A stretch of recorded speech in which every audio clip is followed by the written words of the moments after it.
Now read a second time. I call the member for Balkan Hills. Mr. Speaker, Mr. Acting Speaker, I rise to make a contribution to the Security Industry Amendment Bill. Acknowledge the work done by the Minister for Police, the Honourable Troy Grant, who's in the chamber with us today, and particularly acknowledge the way that he's approached this particular bill and the importance behind it. You know, those opposite may find this a flippant change to an amendment.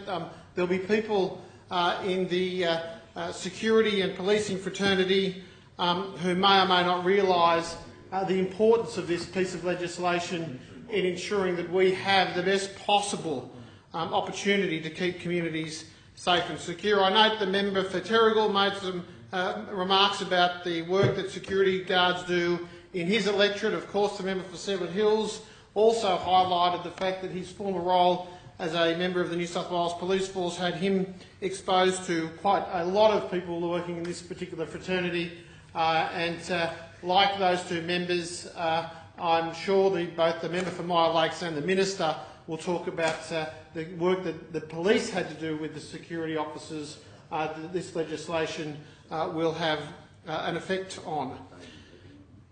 Mr. Acting Speaker, I rise because I've not only got a genuine interest in the safety of our community, but I'm reminded when I looked at this legislation that it was Paul Keating who privatised the security of Victoria Barracks in Sydney.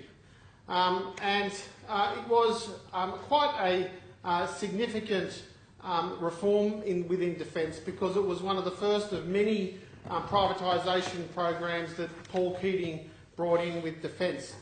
He privatised in the catering corps, and he privatised work within Defence Public Affairs.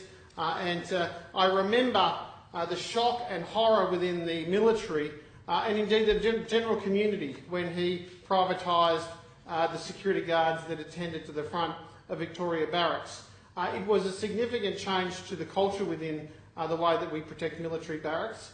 But it was also a symbolic change.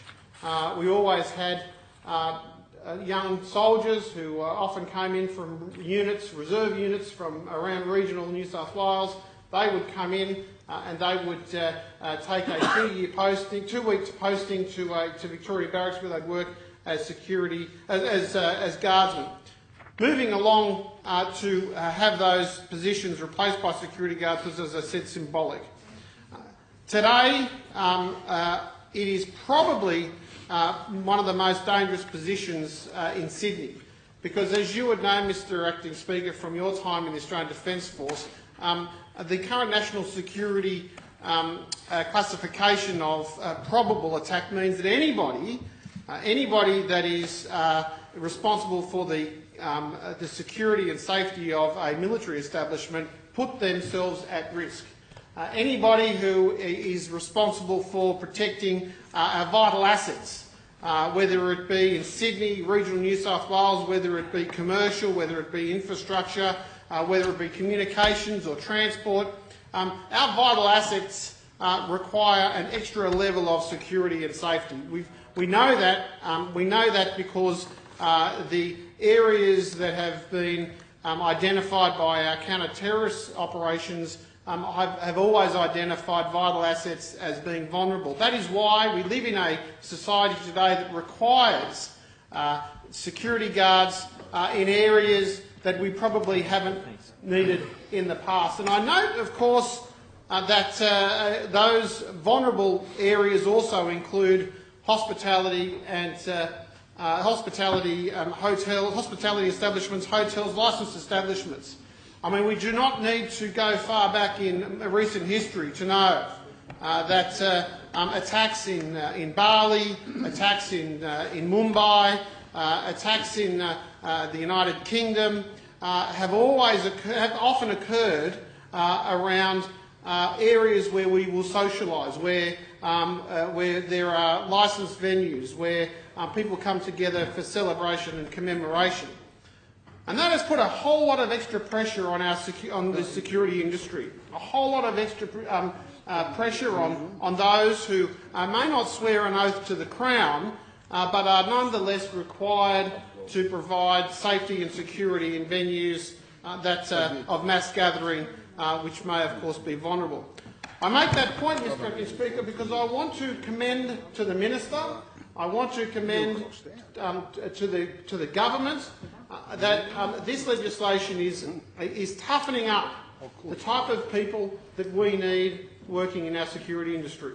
I recall in 2000, during the Sydney Olympics, when we had a number of volunteers working as security officers, it took quite some time for us to put probity and veto their particular characters, and it wasn't unheard of to find people that had been volunteering in the security operations of the Sydney Olympics that actually had outstanding warrants and outstanding and criminal records.